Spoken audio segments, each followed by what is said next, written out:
Que entraste de relevo emergente de última hora.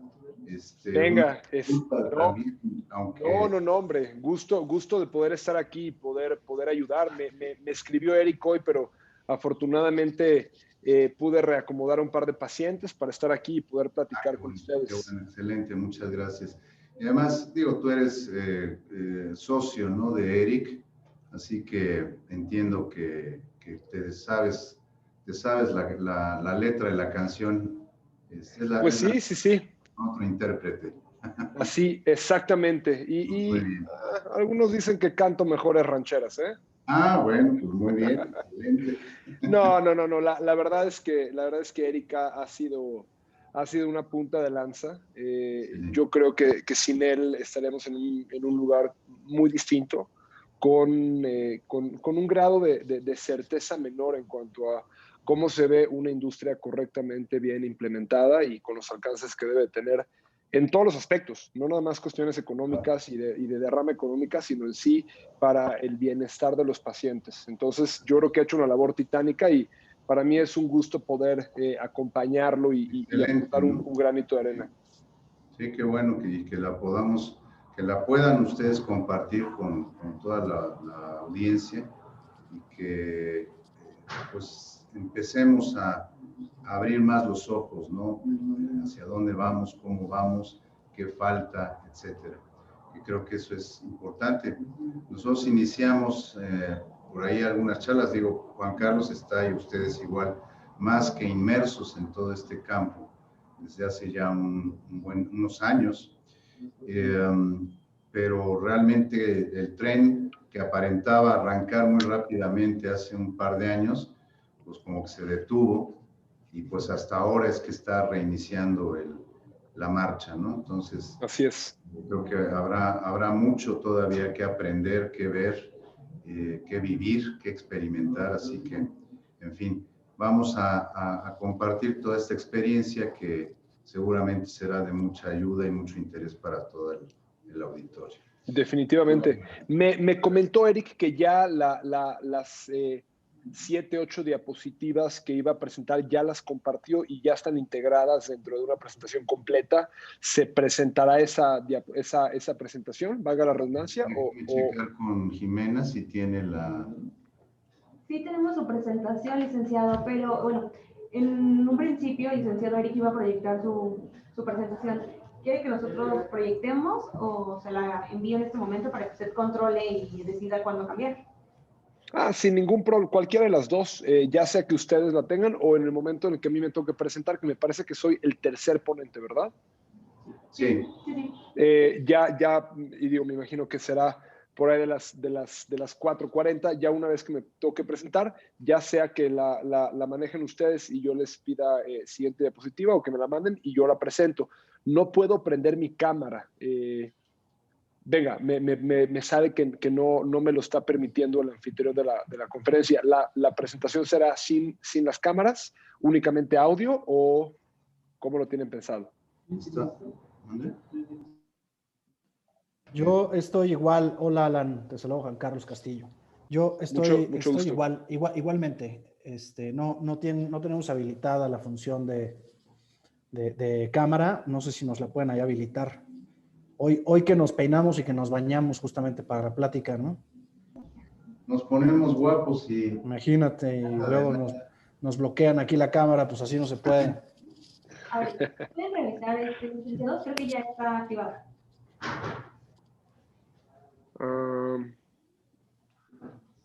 Ya. Muy bien. Listo. Oye, Juan Carlos, tú sí te rasuraste, me haces No, quedar yo mal, sí, hubieras dicho y... yo me bañé y todo. Yo me eché perfume, me puse desodorante, pero... Pero pues no nos dan aquí, no nos abren cámaras, pues qué chiste, ¿no? Pues qué Qué bueno estar gusto con verlos. ustedes. Igualmente, qué gusto estar por acá. Creo que va a ser una conversación bastante nutrida, porque además, pues creo que cada quien va a hablar desde la trinchera, ¿no? Que domina. Va a estar, bueno, pues obviamente aquí bajo la coordinación de Fabián Llorens, que tiene muchísimos años de experiencia en el sector salud. Yo lo conozco desde hace muchos años.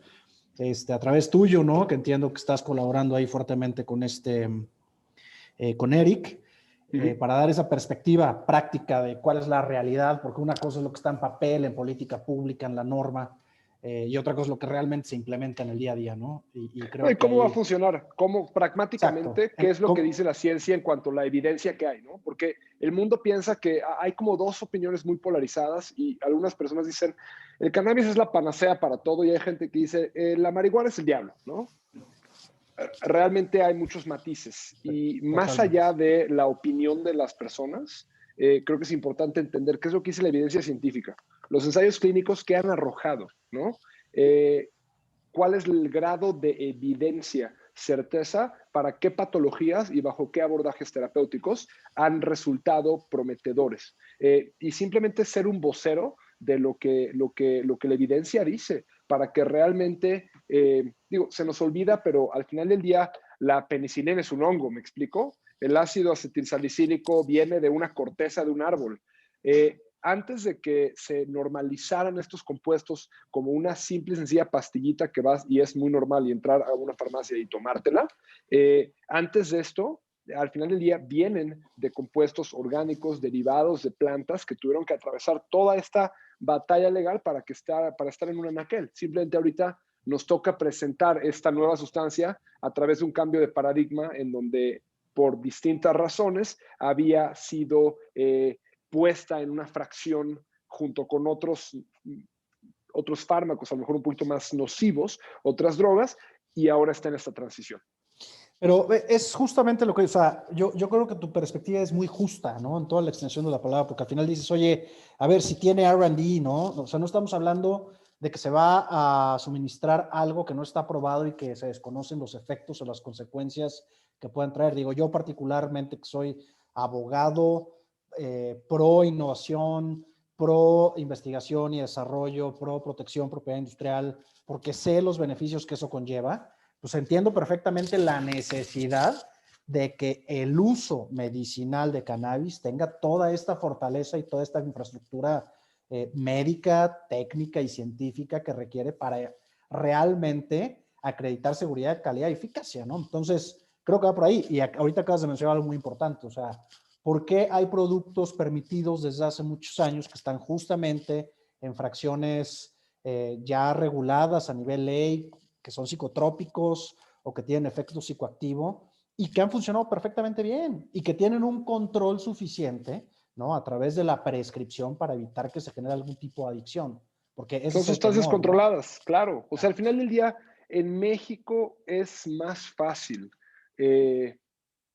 por una vía legal, desarrollar una adicción fisiológica a derivados de opioides, que son medicamentos que encuentras en cualquier farmacia, ¿me explico? Entonces, digo, no voy a decir esto en la presentación claramente, pero el día de mañana una persona entra a un consultorio médico, se roba un recetario o diferente, en Word haces un recetario, te inventas una cédula, en las farmacias no las checan. Hola, vengo por 5 gramos de dexametasona, ¿sí? Claro. Estás hablando de que las personas pueden tener acceso libremente a corticosteroides, a derivados de opioides, que son fármacos sumamente adictivos, y ya hay 11 espectadores. y tú y yo estamos platicando. Está bien, estamos haciendo como la antesala, ¿no? Bueno, la antesala, sí, eso sí. Digo, sí, sigo con la idea, ¿no? Sí. Y que realmente medicamentos que son sumamente controlados, que tienen la capacidad de desarrollar un grado de adicción sumamente importante. Adicciones que en Estados Unidos están causando una crisis de opioides, en la cual están íntimamente hundidos.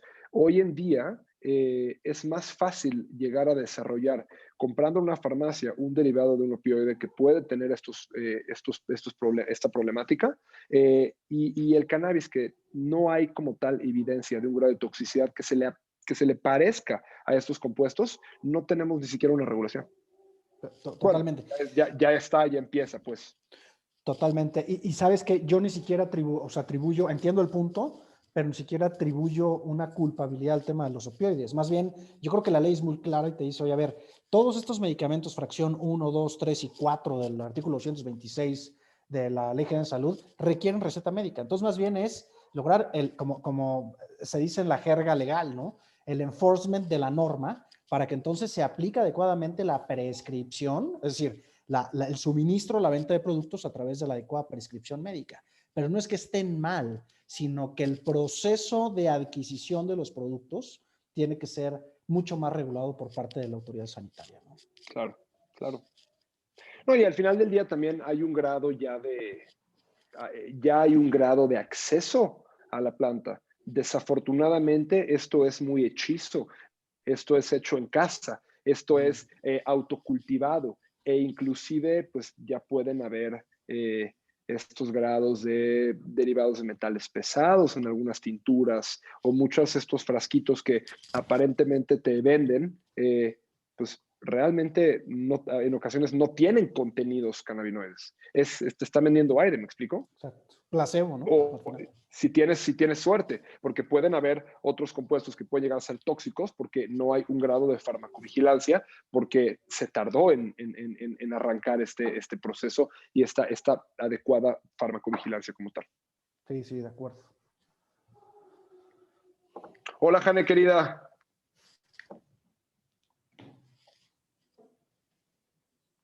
Iniciar, buenas tardes, esta segunda llamada a 2 minutos del inicio. Buenas tardes, disculpen a todos el retraso, pero dice que estoy silenciado. ¿Sí me escuchan? Sí. Janely, te escuchamos muy bien, muchas gracias, bienvenida. Ya estamos prácticamente listos para dar inicio, así que muchas gracias por estar aquí.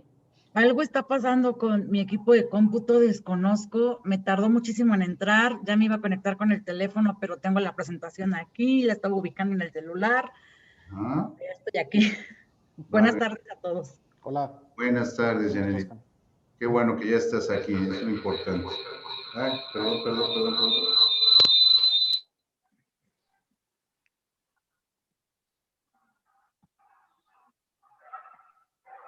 Ese tema del rezago en el ingreso de Sumhan es general, ¿eh?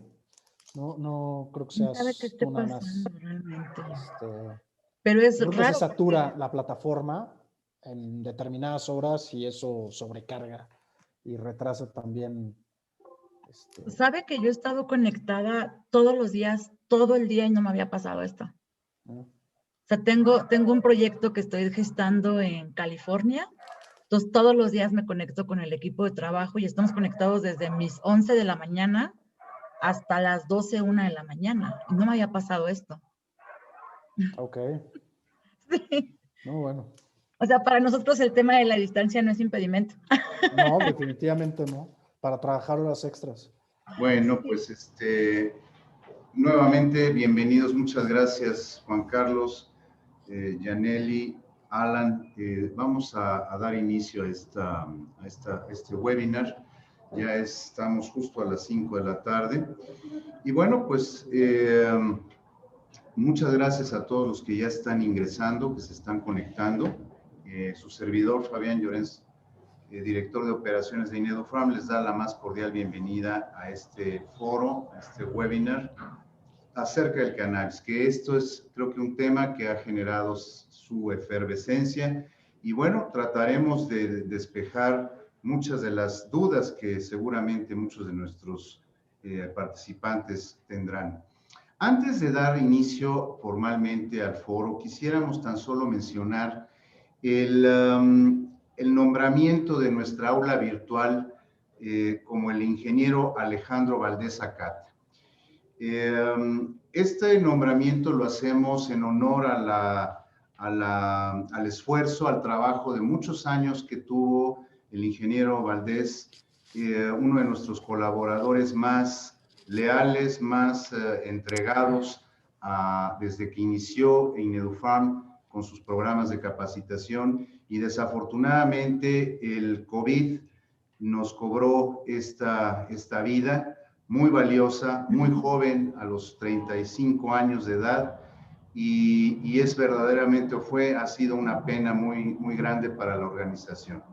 Desafortunadamente él, con sus actividades dentro de una institución de salud, se contagió, y eso desafortunadamente lo llevó a la muerte, dejando a una viuda y a una recién nacida, lo cual es todavía más penoso. Descansa en paz nuestro querido Alejandro Valdés Acata. Bien, otro anuncio antes de dar inicio a la lectura de las reseñas de nuestros panelistas, pues es darles a conocer el inicio inmediato, ya próximo, de nuestros programas, el de buena práctica de almacenamiento y distribución de dispositivos médicos, que inicia este sábado 6 de febrero. Tenemos también el inicio del armado de dossier para el próximo 20 de febrero, taller de armado de dossier, 20 de febrero. Y ya un poquito más alejado, en marzo, tenemos farmacovigilancia avanzada para los expertos en farmacovigilancia, para completar su desarrollo y más aún para certificarse bajo el estándar de conocer y que tengan esa certificación y esa validez como farmacovigilantes oficiales. Este inicia el 20 de marzo, así que no se lo pierdan, y si no es de su interés directo, compártanlo con quien puede ser de interés. Ahora sí, paso a la lectura de las reseñas de nuestros panelistas invitados, 3 personalidades expertas en el terreno del cannabis, y me permito, en orden de aparición, mencionar primeramente al licenciado Juan Carlos Castillo Torres. Yo tan solo también les pido una disculpa si omití o hago omisión de algunos de sus datos curriculares que me compartieron, y me voy a enfocar en lo más destacado. El licenciado Castillo es abogado con más de 17 años de experiencia en el sector salud e industria farmacéutica. Tiene un MBA por Heriot-Watt University. Fue abogado general de la AMIF, de la Asociación Mexicana de Industrias de Investigación Farmacéutica. También colaboró con laboratorios AstraZeneca y con Johnson & Johnson, de manera tal que su conocimiento del sector es bastante maduro. Es fundador de la firma CGIA, Legal y Asuntos Públicos, con un enfoque farmacéutico hacia los dispositivos médicos, hacia el cannabis ahora, al consumo, los productos de consumo, cuidados para la salud y comercio exterior, desde luego. Ha sido catedrático de la UNAM, del Instituto Politécnico Nacional y de la Universidad Panamericana. Y actualmente también se ha desempeñado como asesor del Consejo Coordinador Empresarial y de la Alianza la Alianza del Pacífico. En segundo término tendremos a la licenciada Yaneli López González, quien es licenciada en Marketing y Publicidad, tiene un máster de Comercio Internacional, experiencia en varias empresas como Procter & Gamble, Johnson & Johnson y Great Value. Organizó con un grupo de padres de familia, y que esto es lo que le da también mucho dominio de este tipo de procedimientos, presentaron la iniciativa de cannabis medicinal ante la Cámara de Senadores en el año 2017, que fue el disparador de la reforma de ese mismo año. Ha sido conferencista en foros de la Fundación Mamá Cultiva México y del Instituto Nacional de Pediatría. Ha organizado el Simposio Médico Farmacéutico Cannabinoides, una perspectiva clínica, en el 2018, y ahora nos acompaña. Y en tercer lugar, estaba programado el licenciado Eric Ponce. Desafortunadamente, por una situación verdaderamente de fuerza mayor, no pudo acompañarnos, pero en su lugar nos acompaña su socio Alan Abruch, quien es experto en reprogramación neuromuscular, biomecánica articular y manejo del dolor crónico. Es fundador y director de clínicas especializadas en dolor crónico y es socio fundador de ICANN en Latinoamérica, que es la misma empresa que lidera Eric Ponce en México, y son integrantes del grupo promotor de la industria del cannabis. Han sido conferencistas en México y en todo el continente. No digo los países porque incluye desde Canadá, Estados Unidos y Sudamérica. Así que, dando este resumen de las reseñas que nos compartieron, pasemos de entrada al primer tema, la primera participación del licenciado Juan Carlos Castillo. Juan Carlos, muchas gracias. Adelante, todo tuyo. Muchísimas gracias, Fabián. Muy honrado de poder estar aquí ahora con ustedes. Antes de dar inicio a mi presentación, aprovecho también el espacio para sumarme a las condolencias por el sensible fallecimiento del ingeniero Valdés hacia su familia, primeramente, y por supuesto hacia Inedufarm, al equipo y al staff. Como ya lo ha precisado doctor Fabián Llorens, saludo por supuesto con mucho respeto y con mucho cariño a mis colegas de panel, a Jane y a Alan, respectivamente. Para mí es un verdadero honor el poder compartir esta mesa con gente tan conocedora en este ramo. Y como ya lo ha referido nuestro anfitrión, yo tendré el privilegio de hablar en esta primera parte del marco jurídico, es decir, de la parte fundamental y formal que de alguna manera hoy nos pone en el status quo de poder afrontar ya una política pública en materia de cannabis medicinal, que por supuesto pues, ha sido esperada desde hace ya muchos años por parte de principalmente la sociedad civil, de muchos pacientes, y también por parte de diferentes organizaciones que han promovido de manera activa todo lo necesario para poder lograr la institucionalidad y la conformación ya de normas jurídicas y de políticas públicas en materia de cannabis medicinal. Estaremos hablando específicamente de este reglamento, el reglamento derivado de aquella reforma en 2017 que ha mencionado ya el doctor Llorens y en la que activamente estuvo participando Han en su momento, y que esta reforma de alguna manera impactó dos disposiciones, la Ley General de Salud propiamente hablando y el Código Penal Federal. Esto también resultado de una serie de resoluciones a nivel Suprema Corte de Justicia de la Nación que de alguna manera también dieron pauta, dieron cabida a que los hacedores de política pública, tanto en el legislativo como en el Ejecutivo Federal, voltearan a ver la necesidad de legislar y de regular respectivamente lo relacionado al uso de cannabis. Hoy, como ya lo hemos mencionado, hablaremos de cannabis medicinal, independientemente de lo que se pueda estar gestando en otros foros legislativos, en otros rubros y para otro tipo de usos. Creo que un avance importante es justamente que hoy podemos decir que contamos ya con una normativa jurídica, una norma secundaria que depende directamente de una ley general, que es la Ley General de Salud, y que determina las reglas básicas del cómo se va a regular, controlar, fomentar, vigilar todo lo relacionado a la materia prima con el cannabis medicinal, a los derivados farmacológicos y por supuesto a los medicamentos de cannabis, con un rubro también muy importante en temas de investigación clínica. Este reglamento se publica el 12 de enero, después de poco más de 3 años que se estaba esperando, porque la reforma a la Ley General de Salud en 2017 fueron alrededor de 3 años casi y medio para poder lograr este reglamento. Se dieron una serie de prórrogas. Primero se dio un plazo, una instrucción por parte de la Corte, y esto de manera de contexto creo que es importante mencionarlo, en donde se instruía a la Secretaría de Salud, específicamente a la COFEPRIS, para que trabajaran en el desarrollo de este reglamento.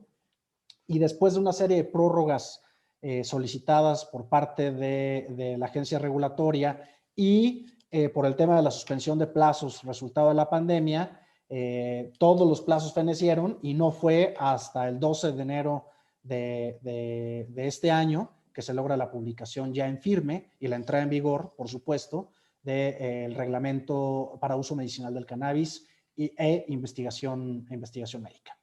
¿Qué es lo que hoy en día está regulando esta norma? Pues es justamente el tema de investigación farmacológica, la investigación para la salud en un sentido muy estricto, la fabricación propiamente hablando de derivados farmacológicos y de medicamentos, y por supuesto también la producción primaria para poder abastecer la fabricación médica, la fabricación de insumos para la salud, pero también generar materia prima necesaria para realizar investigaciones en la materia y la producción, por supuesto, de la semilla.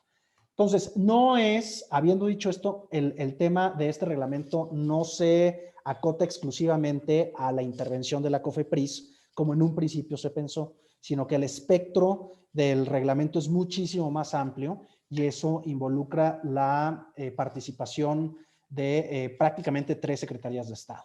La Secretaría de Salud, a través de la COFEPRIS como órgano desconcentrado de esta, la Secretaría de Desarrollo, la Secretaría de Agricultura y Desarrollo Urbano, a través del Sistema Nacional de Inspección y Certificación de Semillas y, por supuesto, el SENACICA, y la Secretaría de Hacienda a través del SAT en todo lo referente al tema de las importaciones.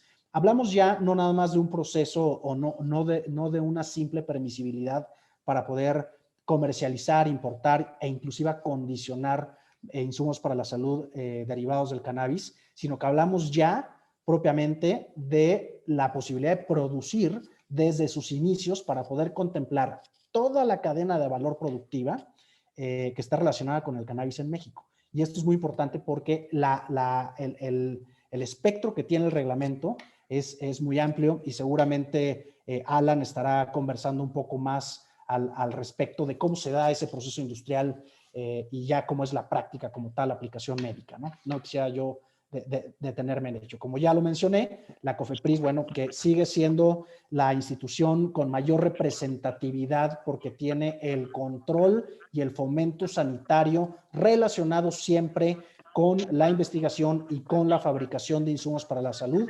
Estará preponderantemente liderando esta estrategia, pero por supuesto el SENACICA desde su trinchera para el caso de la emisión de los permisos para poder, de los permisos que de alguna manera pueda contener o mitigar los riesgos de contaminación física, química, microbiológica en el proceso de producción de las semillas se refiere. ¿Qué actividades en materia de investigación están contempladas en el reglamento?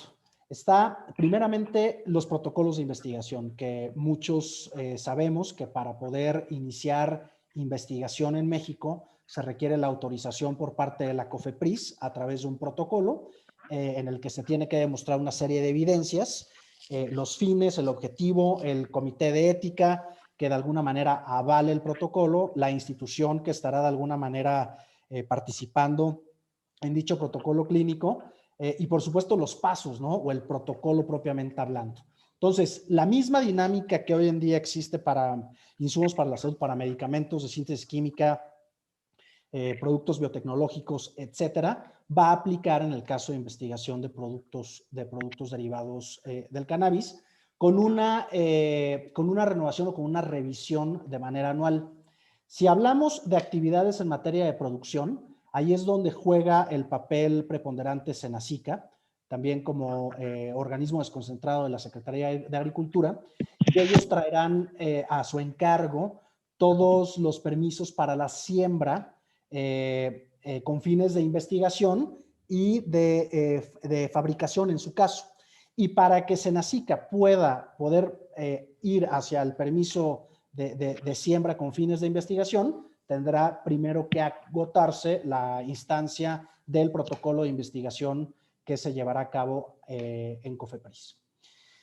En materia de actividades para siembra, están los permisos que se otorgarán con fines de siembra, cultivo y cosecha, así como aquellos permisos que sean para investigación de la salud y para la fabricación, propiamente hablando, de derivados farmacológicos y medicamentos. Y finalmente, para fines médicos, es en donde la COFEPRIS vuelva a jugar este rol y tendrá un control a través de un código de barras que deberá de ser inserto en los recetarios especiales de los profesionales de la salud que quieran o pretendan prescribir medicamentos derivados del cannabis. Justamente antes de que iniciara la reunión, platicábamos Alan y yo sobre cómo ha habido a lo mejor una sobreregulación o un sobrecontrol, mejor dicho, en materia de cannabis, y que de alguna manera hoy se está imponiendo a nivel reglamento, cuando la realidad es que existen también una serie de productos que hoy están regidos en la Ley General de Salud, que son vendidos y suministrados de manera mucho más laxa y que de ninguna manera se ha pretendido establecer este tipo de controles para los cuales se quiere fijar el suministro y venta de medicamentos derivados del cannabis. Ahora bien, si hablamos, de establecimientos públicos y privados, también existe un control estricto. Es necesario establecer una bitácora o libros de control para todos aquellos establecimientos que estén relacionados con el proceso de fabricación o con importación o con exportación de la materia prima. De derivados farmacológicos o de medicamentos ya producto terminado del cannabis, que son básicamente los 3 rubros que contempla este reglamento: la materia prima, los derivados farmacológicos y los medicamentos propiamente hablando. Y para ello será necesario que se registre claramente y de manera periódica los lotes de la materia prima, de los derivados farmacológicos y de los medicamentos de cannabis, que tengan como objetivo detentar la obtención de un registro sanitario con fines de comercialización. Es decir, ya pasamos de la fase de investigación que habla el reglamento a los controles que establecerán las autoridades para poder fijar los registros para poder avanzar al otorgamiento del registro sanitario, a los permisos sanitarios de importación y, por supuesto, a la integración de todas las licencias, avisos de funcionamiento que requieran los establecimientos para estos efectos. Aquí esto es importante en materia de comercio exterior.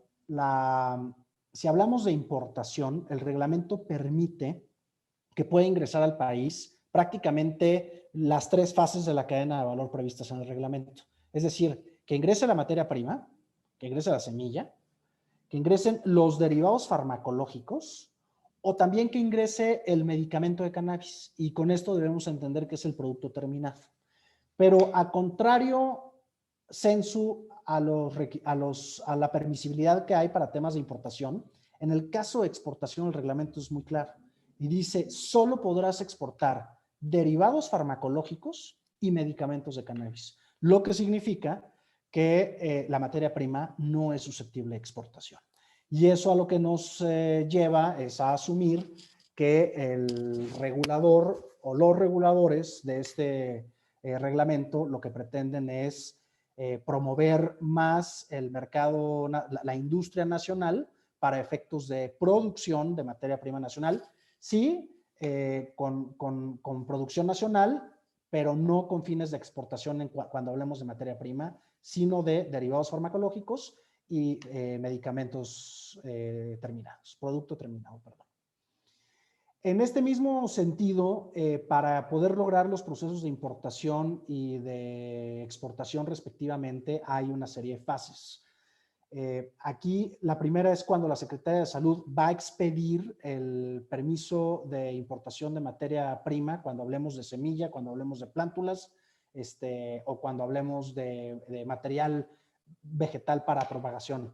Y será necesario que el importador cuente con un permiso sanitario previo que de alguna manera acredite la necesidad de importar, y este permiso sanitario será expedido dependiendo qué es lo que se pretenda exportar, sea bien expedido por la Secretaría de Agricultura o en su caso por la COFEPRIS, y de ninguna manera está permitido que haya tránsito de mercancía a través de servicios de paquetería, porque obviamente vulnera los procesos institucionales de internación de mercancías o de exportación en todo lo que al comercio exterior se refiere.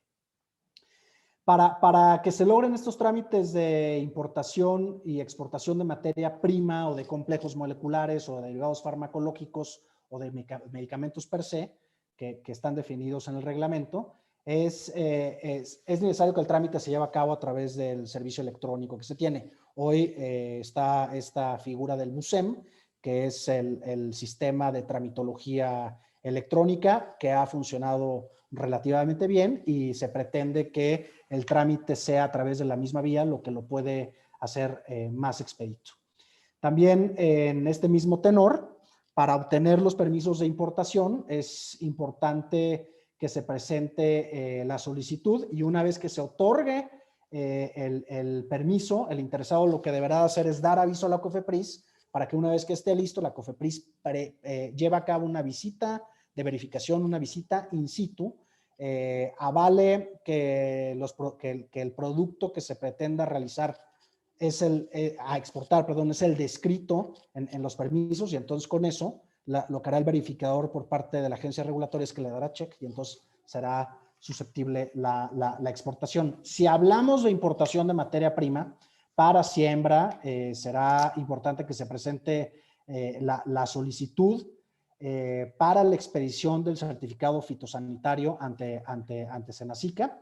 Y para el caso de importación de medicamentos, es decir, de productos terminados, y cuando hablamos de uso personal, que esta es una excepción que establece el propio reglamento, es importante que se presente ante la COFEPRIS la receta o la prescripción médica que justifique la necesidad de la internación del producto terminado.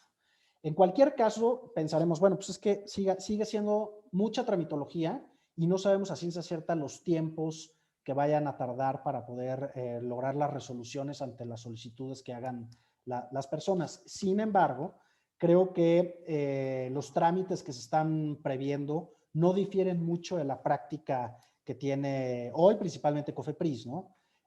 Y eso de alguna manera tiene que dar un poco más de certeza jurídica sobre la resolución de los trámites en menor tiempo. Ojalá y sea el caso. Sabemos que ahorita la agencia regulatoria está rebasada por todo el tema del COVID, pero hay que ser optimistas en que ya habiendo una política pública, evidentemente eso deriva en una mayor exigibilidad y en un grado de obligatoriedad, de reciprocidad entre las instancias del Estado mexicano y los individuos gobernados. Y finalmente, hay que hablar de las prohibiciones que son muy claras en el reglamento. Está prohibido el tema de la muestra médica o de los originales de obsequio cuando hablamos de productos relacionados con cannabis. Para el caso de los medicamentos homeopáticos, solo se permitirá cuando estos estén presentados valga la redundancia, en presentaciones diluidas y dinamizadas. Y en la formulación de un remedio herbolario no podrá incluirse cannabis porque la naturaleza del producto herbolario per se prohíbe la integración de un producto derivado del cannabis en virtud que porque puede provocar el efecto psicoactivo y es justamente, por decirlo de alguna manera, la antítesis de la naturaleza del producto herbolario. Y finalmente, en cuanto a temas de publicidad, va a tener el mismo tratamiento que hoy en día tienen ya los productos o los medicamentos éticos, a los que les llaman así, que será únicamente dirigida a los profesionales de la salud. De ninguna manera se dirigirá publicidad de productos derivados del cannabis al público en general y mucho menos, por supuesto, a grupos vulnerables como es el caso de los menores de edad. Eso es lo que intenté yo resumir del reglamento y por supuesto, bueno, pues quedo abierto y encantado de la vida para poder comentar al respecto al finalizar las presentaciones de mis colegas y disipar cualquier pregunta que pudiera tener la audiencia. Y muchas gracias otra vez por la invitación a Inedufarma. Juan Carlos, muchísimas gracias. Un recorrido muy concreto, muy conciso. Muchas gracias. Creo que ya hay varias preguntas. Vamos a dejarlas al final de nuestro webinar. Abordaremos todas y cada una de las preguntas. Gracias. Hay varias muy interesantes. Y pasamos ahora a la segunda ponencia de las 3 que tenemos programadas con la licenciada Yanely López. Ella, con todo el entorno, todo lo que ha recorrido por cuestiones, digámoslo así, personales, si me lo permites, Yanely, tú has vivido todo y más fuera de México y en México. Así que ya has sido una impulsora desde la sociedad civil, por así decirlo, para que esto pueda llegar realmente a quien lo necesita. Así que, por favor, compártenos tu visión. Muchísimas gracias por estar con nosotros. Doctor Llorens, el gusto es mío. Siempre un placer compartir panel con el licenciado Castillo, que tiene toda mi admiración. Como usted lo acaba de mencionar, les voy a compartir un video que es la razón y el origen por el cual me adentré en este mundo que en un inicio, sin tener nada que ver con el marketing, la publicidad, ¿no? Finalmente estoy adentro por esta causa, ¿verdad? No dura mucho el video, nada más ténganme un poquito de paciencia porque mi computadora anda un poco lento. Denme un segundo, por favor. Me dicen si logran ver mi pantalla.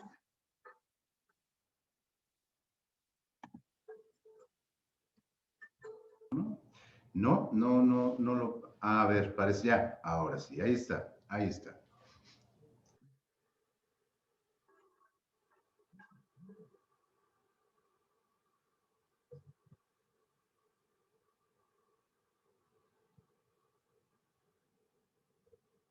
Yanely, el audio no se está escuchando por alguna razón.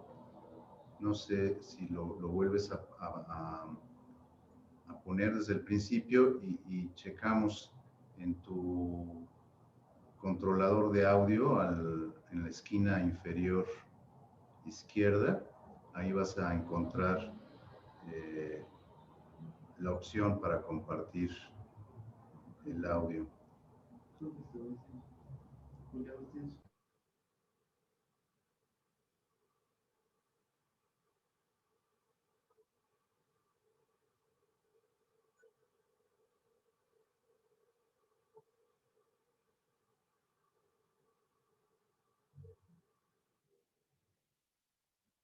Espero que se hayan podido ver mi pantalla.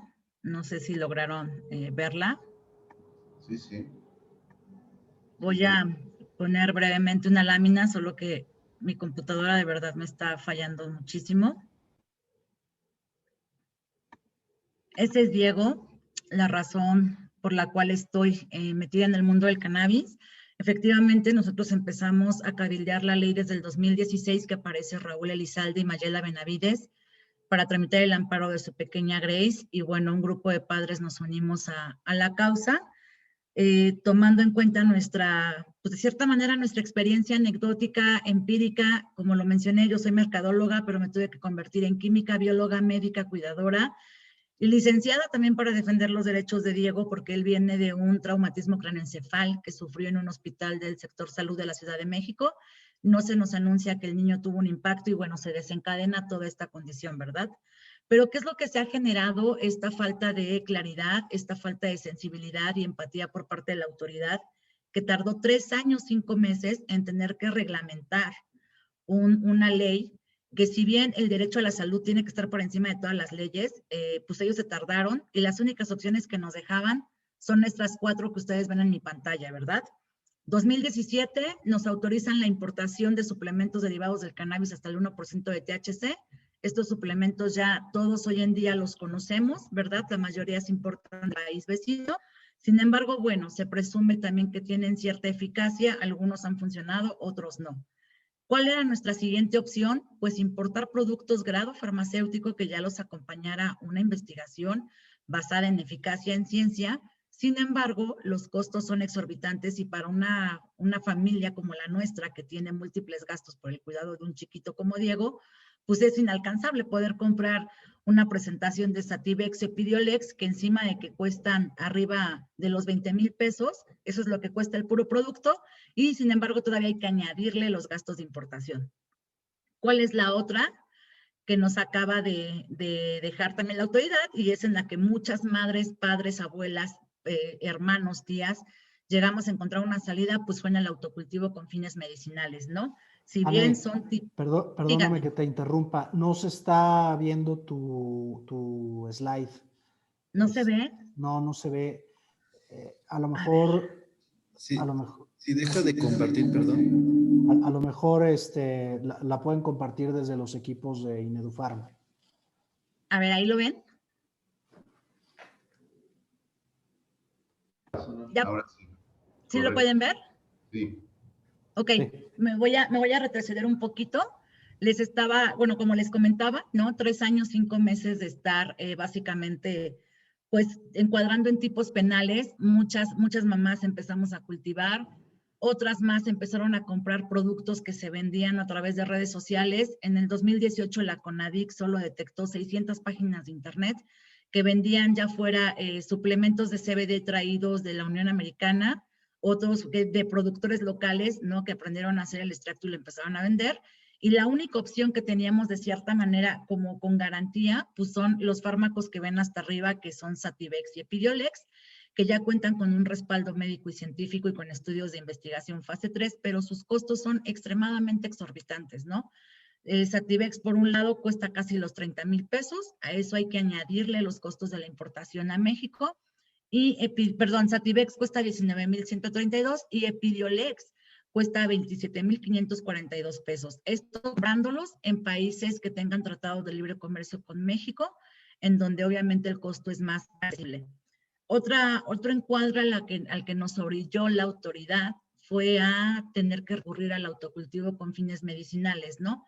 Que en un inicio era muy, muy complejo poder adquirir semillas, conocer la composición de esa semilla, y a la fecha muchas no las conocemos, qué fue lo que en un inicio les empezamos a dar a nuestros hijos.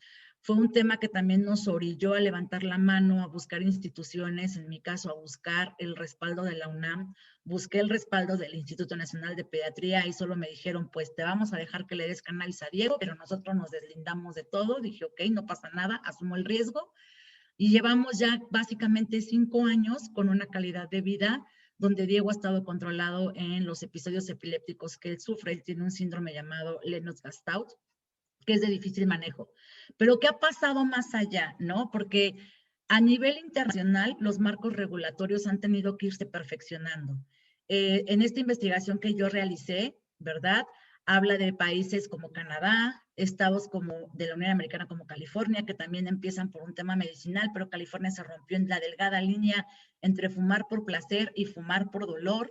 Habla de los Países Bajos. Todos estos estados que les estoy mencionando y países han tenido que empezar a regular en base a las necesidades médicas que la población demanda. Y todos han empezado por meter sanciones, por meter juicios de amparo, por alegar que necesitan la sustancia porque ya han leído, porque lo han tenido que hacer escondidas y les ha funcionado.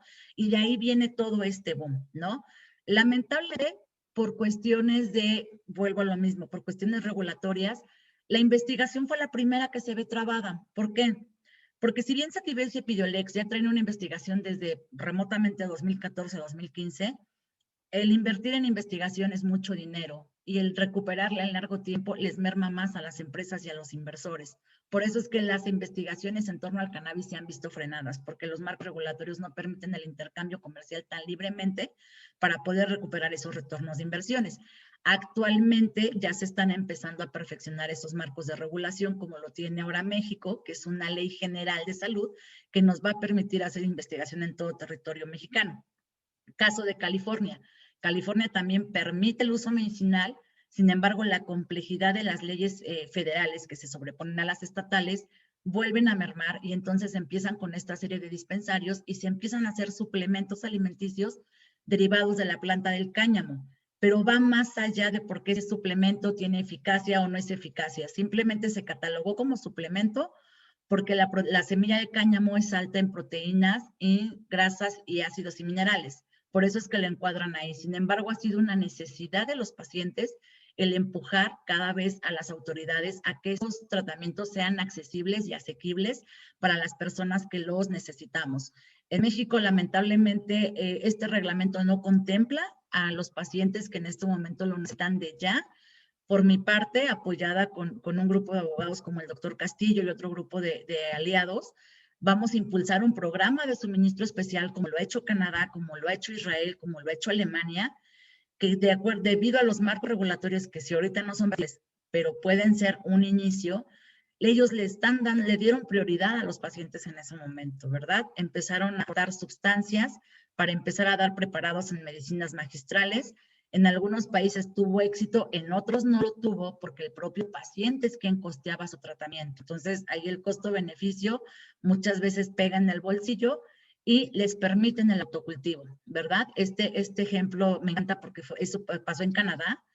Empezaron también con un programa de suministro especial donde las aseguradoras no cubrían el costo, los pacientes lo tenían que absorber, y hubo un paciente que dijo, yo no puedo, entonces yo meto mi demanda, era un paciente con VIH, y le dijo, yo estoy cultivando y esto me está dando a mí la calidad de vida que necesito, y de ahí se abre el autocultivo, fines medicinales, ¿no? ¿Qué ha pasado en México? En México se han hecho muchísimos comentarios, tanto a la CREMER en su momento, ¿verdad? Como ahora a la CONAMER también, pero lamentablemente el autocultivo no venía contemplado desde la reforma del 2017, ¿no?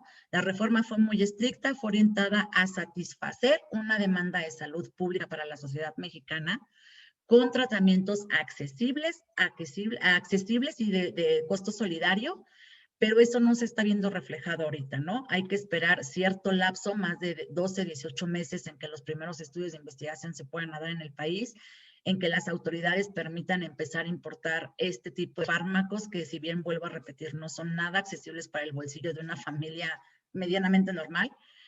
Y pues esto nos sigue dejando en este hueco, ¿no? En este hueco que lastimosamente no tendría que haber sido así, porque por los pacientes fue que se impulsó esta reforma, por los pacientes se empezó a hablar de marihuana en México, no me gusta llamarle tanto cannabis, aunque es un término científico, en México lo conoce como marihuana, y sin embargo no fuimos contemplados. No sé si gusten hacerme alguna pregunta o lo dejamos al final.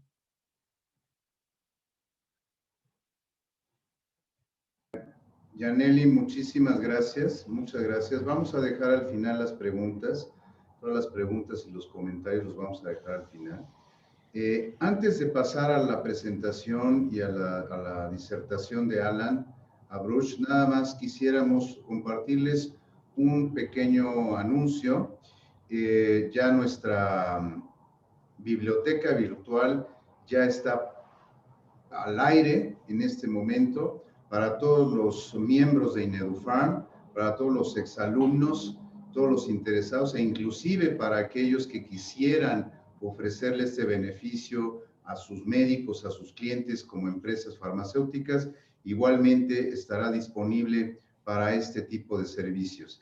Y es una biblioteca con las mejores referencias, los mejores bancos de información para que puedan consultar miles de artículos, miles de libros completos, estudios clínicos, etcétera. Ha sido conformada con las mejores fuentes de información, así que les invitamos a que pregunten, adquieran su membresía en INEDUFARM y de esta manera también puedan obtener los beneficios de tener un recurso de gran valor para los fines de búsqueda bibliográfica e información. Así que muchísimas gracias por este espacio. Y ahora sí, vamos a esta tercera y última presentación o disertación que originalmente, como lo había yo mencionado, estaba el licenciado Eric Ponce. Sin embargo, por razones muy fuertes, tuvo que ser sustituido por su socio, que es Alan Abruch, que nos acompaña. Y por favor, Alan, bienvenido, muchas gracias. Adelante, compártenos toda tu visión, toda la visión que tienen tú y Eric en torno a este producto, por favor. Muchas gracias. Claro que sí, Fabián. Muchas gracias por la invitación. Para mí es un gusto poder estar aquí. Y si bien Eric es nuestra punta de lanza, es una persona que lleva profundamente inmerso en toda esta lucha de la mano de personas como Hani, de la mano de muchos partidarios del desarrollo de una industria que logre últimamente arrojar beneficios, no nada más, como hablaba con Juan Carlos al inicio, no nada más en función de derrama económica o un proceso progresivo de avance medicinal y científico, sino también últimamente el poder entregarle a los pacientes un abordaje terapéutico sumamente eficiente, basado en evidencia pragmática y en ensayos clínicos que han tenido un protocolo y una realización adecuada con Ns significativas. Me gustaría ser breve y únicamente de manera enunciativa hablar un poco en cuanto a qué es lo que está pasando en el mundo. Este proceso en el cual México, en mi opinión, se ha tardado, no es nuevo, lleva un buen número de años avanzando y de la misma forma, pues creo que si bien estamos montándonos en el barco de manera adecuada, creo que vamos un poco tarde para homologarnos y ponernos al margen de lo que está pasando en el resto del mundo. 50 países tienen una legislación para la industria del cannabis. 40 países, más de 40 países contemplan legislación para la utilización industrial, particularmente textiles y pellets, parecidos a los pellets de plástico, pero derivados de hemp. Es una planta fantástica, no únicamente por sus cualidades medicinales, sino también porque es una planta con unas fibras sumamente poderosas y sumamente procesables para diferentes tipos de aplicaciones, no nada más para biopolímeros, sino también textiles e inclusive homólogos de fibra de vidrio. 11 países cuentan con el uso adulto, ya sea desde un punto de vista de autocultivo como España o comercial, ¿no? Como Canadá o como por ejemplo los Países Bajos. Importante que en América del Norte, pues básicamente estamos ya casi generando un bloque muy interesante y una vez que durante los siguientes años, que esperamos que sea relativamente pronto a nivel federal en Estados Unidos, y una vez que ya haya una correcta regulación implementada de exportación e importación, no nada más de utilización medicinal, sino eventualmente de uso adulto también, en Norteamérica se va a generar el primer bloque y esto va a ser algo muy interesante. Esto no tiene ningún precedente como tal. América Latina es una gran oportunidad porque, para empezar, llevamos siendo productores agrícolas durante décadas y siglos. Sabemos producir, sabemos cultivar.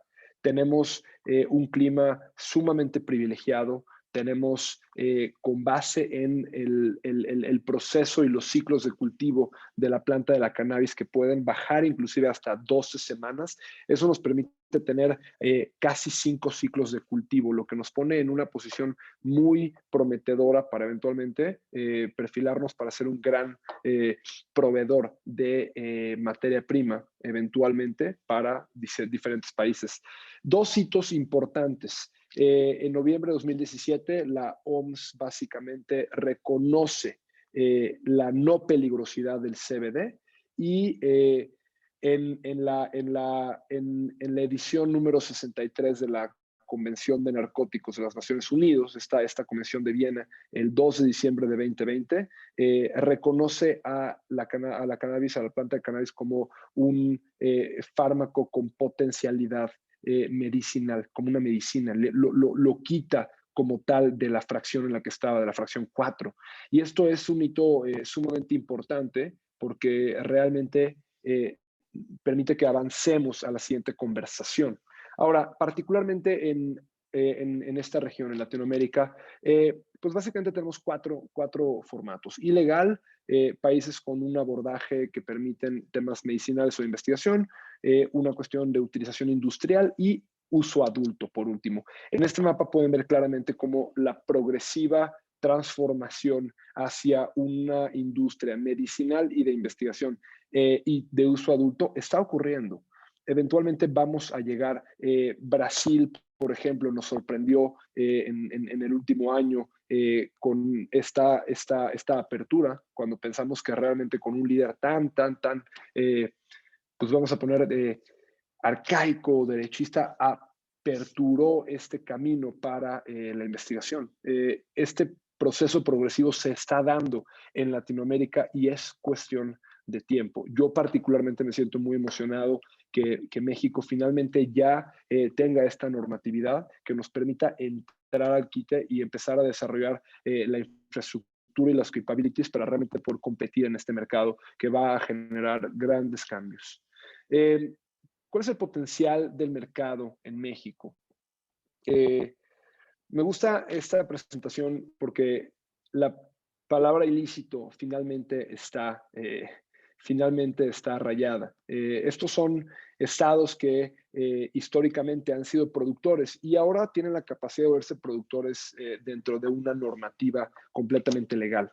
El tamaño del mercado para dentro de 4 años a nivel mundial se espera que sea de 146 billones de dólares. Esto es gigantesco.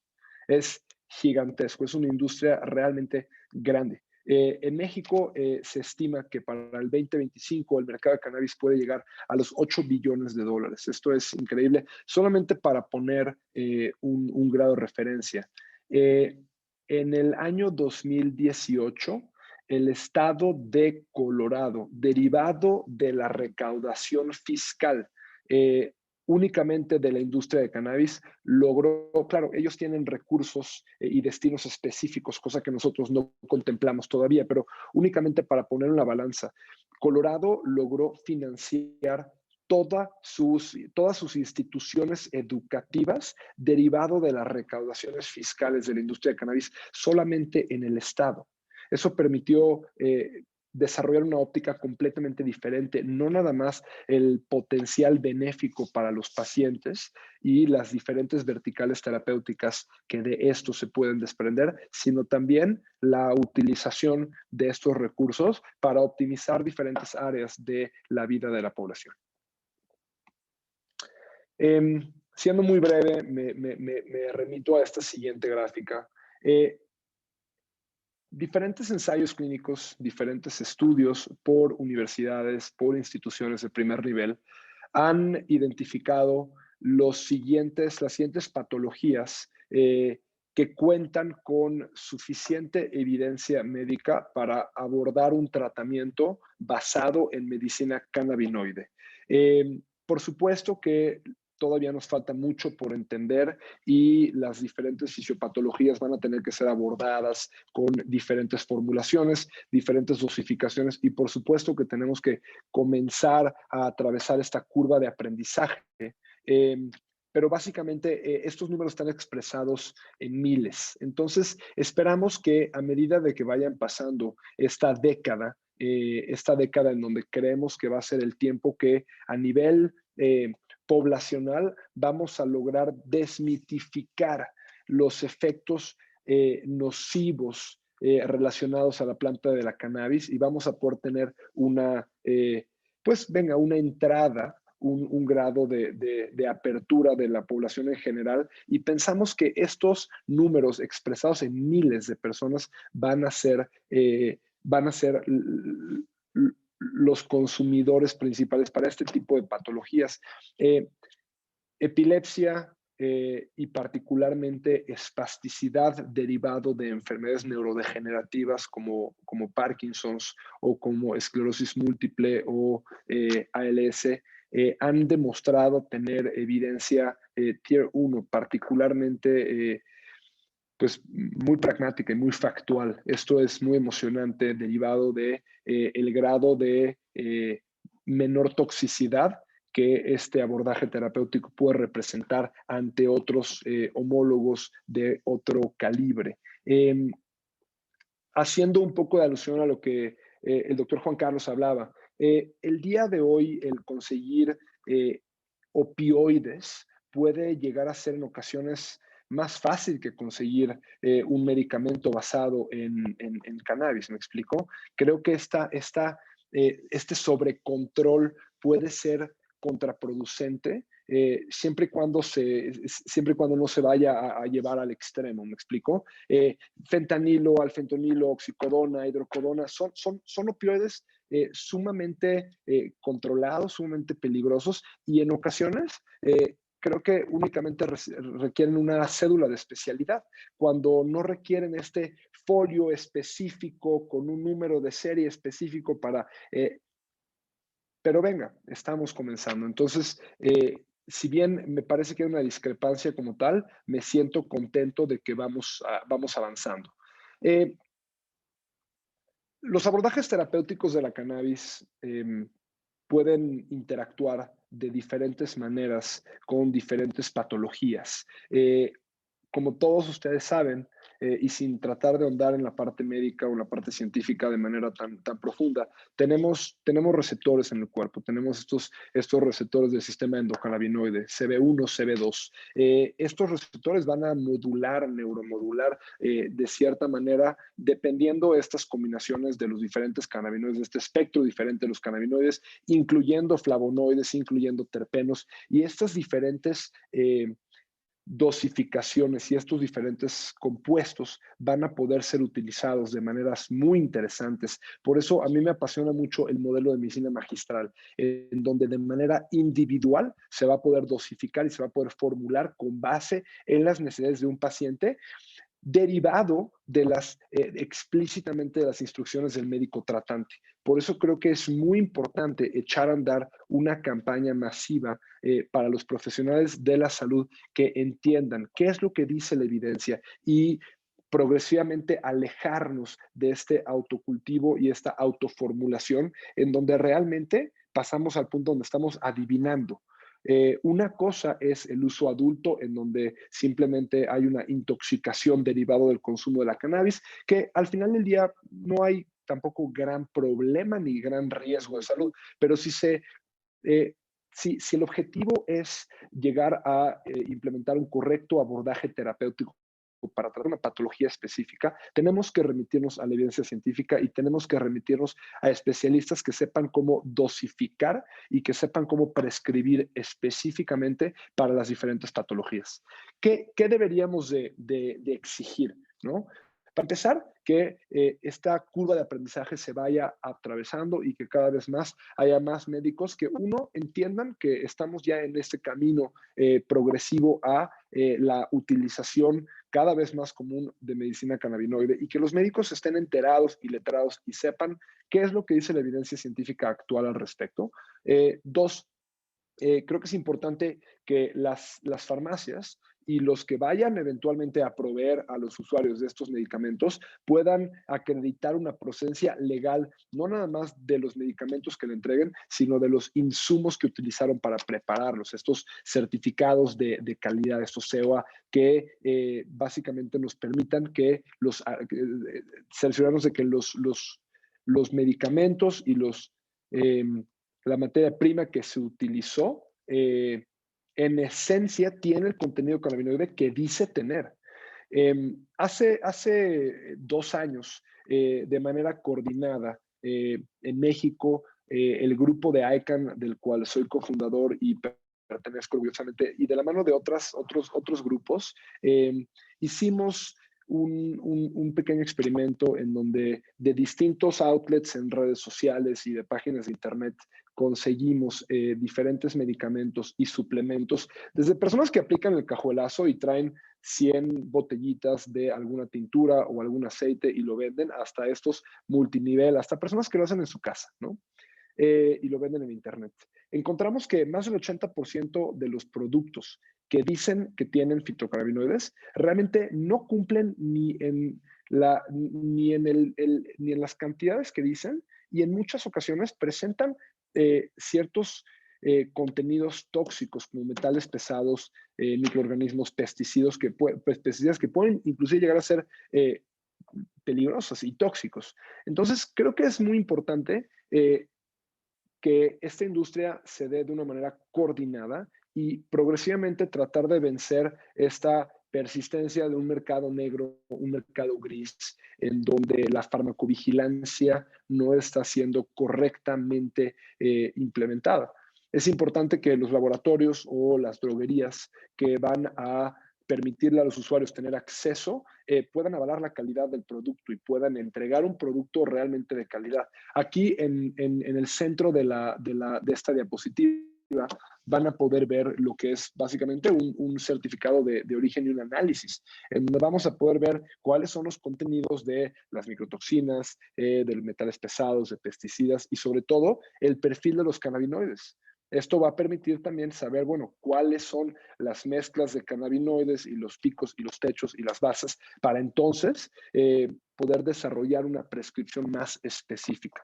Esta es mi participación. Termino con la simple y sencilla invitación a aprender más al respecto, entender que ya hay evidencia científica al respecto y una correcta implementación de la industria comienza con una correcta educación y un correcto aprendizaje y atravesar esta curva de aprendizaje para que los especialistas en salud puedan realmente hablar de manera informada y no adivinar, y básicamente tratar esto como cualquier otro medicamento que tiene una serie de lineamientos detrás. Excelente, Alan. Pues sí, coincidimos, creo yo, que todos contigo, y esa será una tarea de entrenamiento, de divulgación, de experiencia, que desde luego no va a ser fácil, y desde este momento ya no es fácil, pero la participación de los médicos también, bien capacitados, bien entrenados para saber manejar este tipo de productos, sin duda que será una situación clave. Bueno, vamos a las preguntas. Tengo ya varias preguntas aquí, si me lo permiten, voy compartiendo. Yo tenía 3 preguntas, pero las dejo al final para no robar el espacio a nuestro auditorio. Tenemos aquí una pregunta. La primera es, ¿el protocolo de investigación se tiene que presentar cada año ante COFEPRIS? ¿O a qué se refiere con revisión de manera anual? Creo que esto lo comentaste tú, Juan Carlos. No sé si quieras o también Alan quisieran aportar. Con mucho gusto. Quizá me expresé mal. A lo que se refiere en cuanto a no es una renovación anual, sino que es una revisión anual que tendrá que hacer la COFEPRIS sobre el tema del inventario. Es decir, hay una disposición ahí que te dice que tú tienes que estar informando a la COFEPRIS previamente al año de ejercicio en el que se pretenda la importación. ¿Cuál va a ser el volumen que vas a importar? Va a ser la misma regla que va a aplicar para el caso de los protocolos, y la revisión se hace anual sobre el inventario de protocolos en materia de investigación clínica. Pero no es que el protocolo se tenga que renovar cada año. Esté sujeto a revisión, claro. Ok. Gracias. Esta fue una pregunta de Sara Mero. Espero que haya sido despejada. Karina Ocampo pregunta, ¿la importación de derivados farmacológicos no se tendría que realizar por el área de psicotrópicos y estupefacientes de COFEPRIS? Comento lo anterior porque todo lo que lleva libros de control llevan un proceso de autorización diferente al de BUSEM. Sí, creo que esa es una realidad. El tema de todo lo relacionado con psicotrópicos en estricto sentido está ajeno al trámite electrónico. Sin embargo, entiendo que ahorita el espíritu del regulador fue intentar de alguna manera establecer algún proceso mucho más expedito de importación. Lo que no sé es si dentro del proceso de revisión virtual que se haga a través del BUSEM, esté involucrado la unidad encargada del tema de psicotrópicos de COFEPRIS. Seguramente sí, porque de otra manera no tendría como esencia de opinión la dirección. Entonces, al ser considerado, al estar dentro del listado de productos psicotrópicos que establece la Ley General de Salud, pues pensaría que la revisión la tiene que hacer el área correspondiente antes de emitir la resolución que será, insisto, a través del BUSEM, vía electrónica, pero con los filtros internos por parte de la COFEPRIS. Bien, muchas gracias, Juan Carlos. Y a propósito de esto, yo quisiera también, a lo mejor aquí sí hago mi pregunta. ¿Qué tan alineadas están hoy en día las leyes, las normas, las leyes, reglamentos, a esto que se está presentando, a este nuevo reglamento? Es decir, yo recuerdo hace algunos años cuando se cuestionaba que inclusive la ley hacendaria, etcétera, que por ahí de alguna manera rozaban estos temas, pues era una situación que también limitaba mucho en los procesos en materia de cannabis. ¿Qué tan alineado hoy en día está ya todo, Juan Carlos? ¿O qué falta por hacer, según en tu investigación, en tu conocimiento que has venido enriqueciendo? ¿Cuál sería el estatus en ese sentido? Yo creo aquí, Fabián, que están alineadas. Recordemos que la disposición administrativa es un reglamento. Entonces, si hablamos de un orden jerárquico, el reglamento es inferior a una ley y viene de alguna manera a resolver una disposición modificada a nivel Ley General de Salud. Es decir, este reglamento se crea como resultado de la reforma que se hace en 2017 y da cabida a una disposición específica como normativa secundaria de esa modificación en particular. Entonces, sí, hoy te puedo decir que están alineados porque incluso el reglamento habla de las competencias que tienen otras instituciones fuera del espectro de la Secretaría de Salud, como es el caso del Sistema Nacional de Inspección y Certificación de Semillas o del propio Senacica, que no tiene ningún tipo de atribución sanitaria propiamente hablando porque la estructura orgánica no se los otorga. Pero sí, en esa disposición específica del reglamento le dan esas atribuciones, o más bien se correlaciona la disposición sanitaria con la disposición que rige el actuar de Senacica para el caso de semillas, o más bien de la Secretaría de Agricultura y Desarrollo Urbano, para el caso de la siembra, la cosecha y el cultivo de la semilla. Pero ya cuando entra a la fase sanitaria, entonces ahí lo que hace COFEPRIS es que rescata otra vez el trámite y lo hace de su competencia. A tu pregunta, te puedo decir que están alineados. A ver, yo coincido con todo lo que han dicho mis colegas de panel. Yo, por supuesto, soy el primero en celebrar que existe un reglamento, pero eso no significa que el reglamento no requiera mejoras, ¿eh? O sea, definitivamente creo que toda política pública es perfectible y hoy la intención del Estado mexicano a través de la administración pública y específicamente la Secretaría de Salud y la Secretaría de Desarrollo, de Agricultura y la Secretaría de Hacienda, que son estas tres secretarías de Estado que están inmersas en el reglamento, creo que es bastante positiva porque ya hay algo sobre lo que podemos trabajar.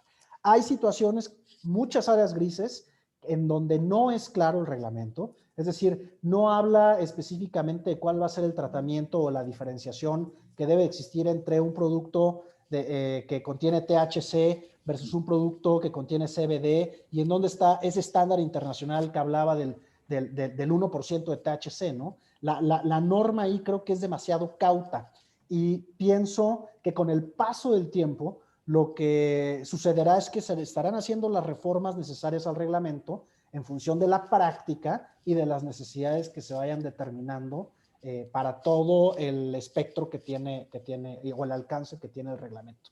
Entonces, sí es un gran avance, sí creo que tiene un claro beneficio a la sociedad, sobre todo a los pacientes que estaban esperando eso, como es el caso del testimonio que compartía Jane, pero por supuesto que hace falta trabajar muchísimo más y creo que se va a hacer. Entonces, la voluntad está, eso hay que aprovecharlo, eso hay que celebrarlo y reconocérselo a las autoridades y nosotros desde la trinchera de la sociedad civil veamos cómo podemos apoyar a la autoridad para mejorar su política pública.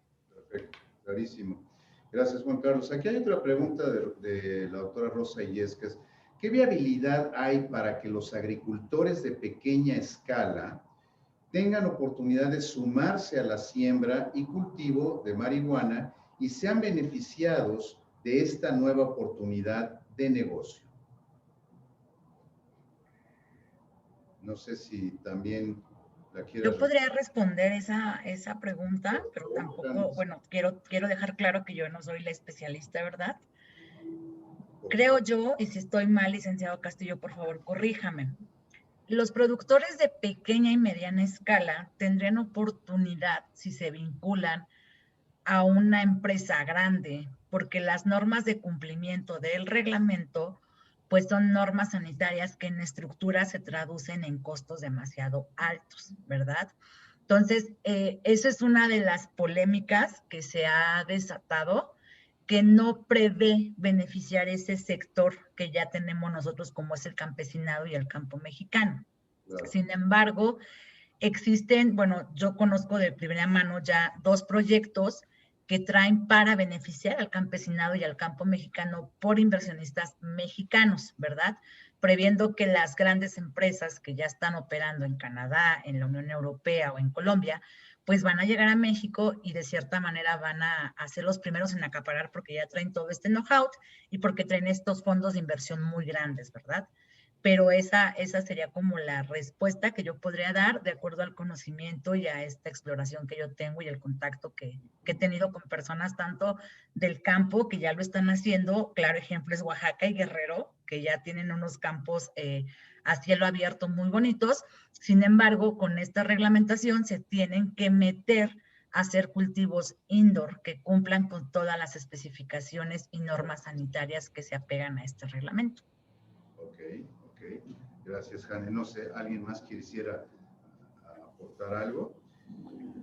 Tengo 2 preguntas. Perdón, ahora. yo nada más construir, Sí. perdón, doctor, construir sobre lo que acaba de mencionar Jane. Coincido, o sea, al final la norma creo que le faltó ser más incluyente en ese aspecto para poder dar cabida. Desde que se inició la discusión, se hablaba de la posibilidad de beneficiar a los sectores pues más alejados del proceso económico, como es el sector campesino, y de alguna manera incluso se hablaba del establecimiento de grupos de cooperativas, ¿no? Que pudieran alinearse y formar parte de todo el proceso de la cadena de valor. Sin embargo, la disposición no refiere algo, eso en particular, pero tampoco prohíbe la posibilidad, siempre y cuando se cumplan con los requisitos. ¿Qué es lo que sucede? Bueno, que para poder, y lo sabemos pues, los que estamos aquí en la mesa de discusión y por supuesto la audiencia, es para poder desarrollar investigación, innovación y nuevas alternativas, se requiere capital, ¿no? Entonces, desde ahí creo que se está haciendo excluyente. Habría que ver todas las demás disposiciones que se están gestando, qué es lo que están considerando al respecto, porque ahorita estamos hablando específicamente del uso medicinal, pero recordemos que hay una iniciativa de ley que está trabajándose en el Congreso de la Unión y que prevé de entrada el uso adulto, ¿no? El uso industrial, qué es lo que va a pasar con todo lo demás. No hay, este reglamento está muy acotado a este rubro, pero no hay que dejar de mirar hacia todos los otros usos que se estarán previendo una vez que la política pública así lo permita. Y nada más para robustecer el comentario que dice el doctor Castillo, es importante que se comparta con la audiencia que este reglamento existe gracias a una sentencia de amparo, el amparo 57-2019 que se interpuso en el 2018 y que fue resuelto en el 2019. La sentencia es muy clara al decir que se tienen que elaborar y armonizar las normas, pero para fines medicinales y de investigación, que también sigue dejando fuera ahí un tramo, ¿no? Con los usos industriales, que no me meto mucho ahí, pero sí es importante que lo tengan esto en mente, porque de ahí se deriva que hoy tengamos un reglamento que está 100% enfocado al desarrollo farmacéutico y a la investigación médica y científica. Está en mute, doctor Llorens. Perdón. Ya. Gracias. ¿Ya? 2 preguntas que de alguna manera van en relación al mercado. Dice, en el mercado ya existían algunos productos con CBD. Si este no es psicoactivo, ¿se estará regulando igual que el THC? Esa es una pregunta. Y la segunda es, si una empresa quiere sembrar, sintetizar y obtener la materia prima para posteriormente enviarla con fines de investigación a una empresa en el extranjero, la cual posteriormente fabricará el medicamento derivado de la investigación obtenida, ¿es posible ¿Hay algo que tengamos que tomar en cuenta? A ver, respondiendo a la segunda pregunta, ¿sí? El reglamento lo deja muy claro, solo se va a permitir la exportación de producto terminado o materia prima, ¿no? Llámese aislado, llámese espectro amplio o llámese espectro completo o un producto con investigación y registro en México. En la otra, me gustaría que mejor la respondiera el licenciado Castillo, porque yo tengo más una perspectiva como mamá, ¿no? Yo les diría, pues, el CBD para mí no era ilegal, pero es mejor la parte del Castillo. Okay. De acuerdo con eso.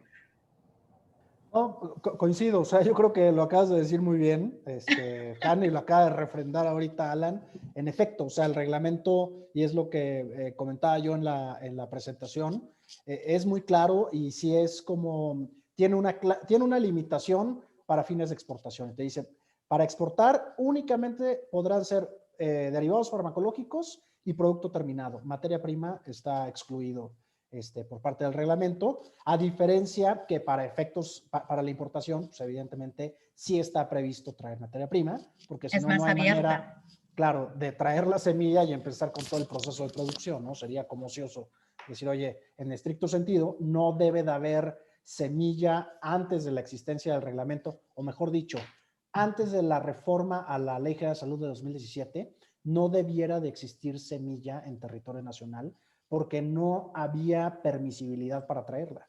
Después de eso la hay y en estricto sentido, entonces la semilla se trae, se produce, aquí se genera la materia prima, aquí se queda la materia prima y se exporta nada más derivados farmacológicos y productos terminados. Carlos, en cuanto a las diferencias entre CBD y THC, la regulación, ¿qué podrían comentar? Era la pregunta que hacían anteriormente, si el CBD iba a ser catalogado o tratado igual que el THC. Exacto. Ok, acá otra pregunta en relación a las cifras que presentó Alan. De los 8,000 millones de dólares que se estima del valor de la industria del cannabis para 2025 en México, ¿cuánto sería medicinal o es únicamente medicinal? ¿Para cuándo contemplan que podría iniciar las primeras producciones desde la materia prima? Alan, ¿quisieras responder? Sí, claro. Estas estimaciones contemplan únicamente el mercado medicinal hasta el año 2022. Son estimaciones de aquí al 2022. A partir del 2022 al 2025 se hace el ejercicio tomando en cuenta también el uso adulto. Ok, perfecto. Una pregunta para Hanne. Aquí con los precios que mencionaste, pregunta Ale Rodríguez. Si esto cambiaría o haría que los precios de los productos que mencionaste de 25,000, 27,000 pesos que existen en el extranjero, ¿podría abatir los costos en México? ¿Se podrían conseguir más baratos este tipo de formulaciones? Si se produce en territorio mexicano, sí. O sea, si aquí ya se van a permitir todo el supply chain o la cadena de valor, ¿verdad? Que es desde el cultivo, la investigación, la transformación, la aplicación médica, evidentemente eso bajaría el costo y tendremos todos a nuestro alcance un producto que nos ayude a paliar la enfermedad. Exacto, ok.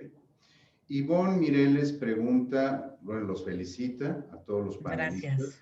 Les manda felicitaciones y pregunta si para poder registrar un medicamento alopático ante COFEPRIS de cannabis, un producto con cannabis, ¿se tendrá una homoclave específica o se tendrá un checklist específico para la documentación técnica? ¿Qué sabemos al respecto?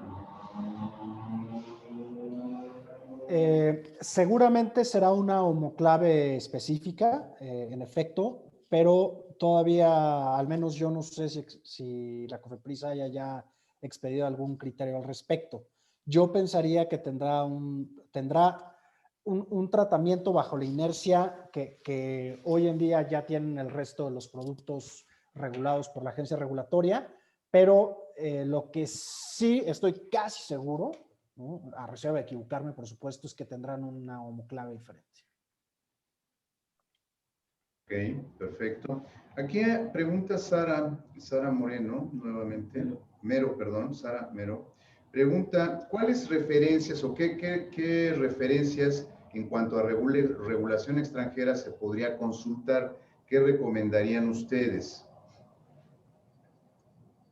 ¿Respecto a qué? No se puede ampliar ahí la... Conocer la regulación internacional en otros territorios, Canadá quizá. Sí, bueno, Uruguay, Colombia, Israel, por supuesto, algunos estados de la Unión Americana. Yo ahí podría inclusive, sin tratar de hacer el comercial, nosotros en ICANN hemos tratado de aclarar y sobre todo pues alumbrar un poquito la información disponible que hay y relevante acerca no nada más de las tendencias terapéuticas de la cannabis, sino también de los procesos regulativos en diferentes países. Si ustedes se remiten a nuestra página de internet, que es ican.mx, ican.mx, hay mucha información y de hecho hay una gran sección en el blog en donde es un visor constantemente actualizado que puede permitir ver qué es lo que está pasando en otros países en términos de su normatividad y qué tipo de uso tienen y particularmente si hay algunas figuras interesantes que rompan un poquito lo tradicional. Por ejemplo, en el caso de España, los famosos clubs canábicos y hablamos de los pros, los contras, que ha funcionado y que no ha funcionado. Entonces, sin afán de hacer el comercial, hay una gran cantidad de información interesante disponible para que la puedan consultar. Desde luego. Excelente, Alan. Muchas gracias. Y otra pregunta de Karina Campo. Para robustecer un poquito. Sí. Perdón, doctor Llorens. Bueno, yo conté al Observatorio Europeo de las Drogas y las Toxicomanías. También ahí pueden encontrar, es un amplio resumen de cómo los países han tenido que empezar sus marcos regulatorios y cómo con el paso del tiempo han ido avanzando de medicamentos magistrales a medicamentos farmacéuticos, incluso hasta cannabinoides sintéticos, y cómo es que se han venido introduciendo de acuerdo a las necesidades de esos países. Ok, perfecto, Jane, muchas gracias. Karina Ocampo pregunta, ¿los establecimientos que deseen importar obligatoriamente deberán de tener licencia sanitaria o también los que tengan aviso de funcionamiento únicamente? ¿Cuál sería su opinión? Más bien lo que establece aquí, a ver, el tratamiento que se le dará a los productos derivados del cannabis en estricto sentido tendrá que ser el mismo. Hablando de productos controlados, o sea, exacto. Lo que quiero yo decir con esto es que... Es más exigente, digamos. Sí, pero pues, al final tampoco pueden sobreregular no pueden darle mayor, ser más estrictos con productos derivados de cannabis como lo son, o como lo son para el caso de productos, por ejemplo, que contienen risperidona, ¿no? Porque al final son productos que están caracterizados como psicotrópicos en el artículo 245, etcétera, y tendrán o deberán tener, y desde el punto de vista, ojo, mi perspectiva es estrictamente legal. Si es que hay un tratamiento diferente, pues evidentemente no, como resultado de eso no hay un trato equitativo, y eso es violatorio de los derechos fundamentales. Pero es un tema muy legal y no quisiera yo andar en eso. Lo que es importante aquí es que si para el producto se requiere licencia sanitaria y se requiere tener almacén y se requiere tener responsable sanitario, que seguramente será así, bueno, pues habrá que cumplir. Yo no creo que baste, y depende también qué es lo que se quiera hacer. Si se quiere producir, acondicionar, etcétera, bueno, deberá de contar, y es un medicamento, entonces invariablemente deberá contar con una licencia sanitaria. Claro. Si lo que quiere es importar algún producto que no sea medicamento, y basta quizá con el aviso de funcionamiento, bueno, pues a lo mejor es eso, más el tema del almacén, más el tema del responsable sanitario. Lo que sí es importante considerar son los requisitos que de alguna manera establece ya el reglamento, como es el caso del control, ¿no? Este control, la bitácora, para el caso de prescripción, cómo lo harán los médicos, si tendrán que tener un código de barras propio para prescribir todos los medicamentos relacionados con cannabis, que insisto, es un trato inequitativo con el resto de otros productos psicotrópicos, porque se le debería dar el mismo tratamiento, o una de dos. Subes el estándar para el resto de los otros productos, que no creo que sea el caso, o de repente con el paso del tiempo te vuelves más laxo y ves que productos que traen investigación y desarrollo detrás, pues no necesariamente tienen por qué provocar adicción, siempre y cuando se prescriban médicamente de manera correcta. Es correcto. Gracias, Juan Carlos. Hay una otra pregunta que está, bueno, creo que dice, con relación a los productos cosméticos, ¿tienen alguna posición? Ejemplo, ¿se pueden desarrollar cosméticos con CBD? Pues creo que esto finalmente se concentra en lo que es medicamento. No creo que esté considerado en este momento los cosméticos. ¿Estoy en lo correcto, Juan Carlos? Es correcto. Ese es un tema, pues, que es una de las lagunas que tiene hoy el reglamento, efectivamente, porque si nos vamos a la definición estricta, en términos de la Ley General de Salud de cosmético, claramente te dice no tiene efectos farmacológicos. Y si por otro lado te vas al alcance que tiene el reglamento, te dice, pues esto va a regir únicamente aquellos productos que tengan efectos farmacológicos. Entonces, de facto, el producto cosmético está excluido por definición de los alcances del reglamento.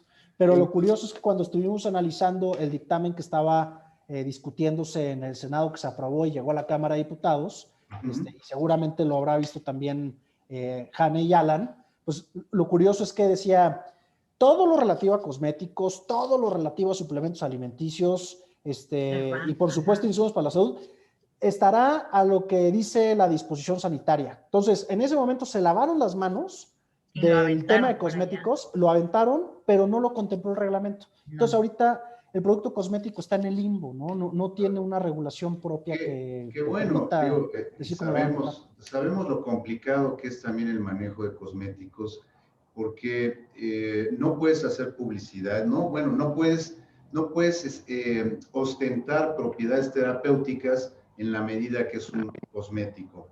Tampoco se lo puedes de alguna manera promover con propiedades terapéuticas ni al profesional ni al público en general. Entonces, ahí también hay una situación que limita el poder comercializar este tipo de productos con estos componentes.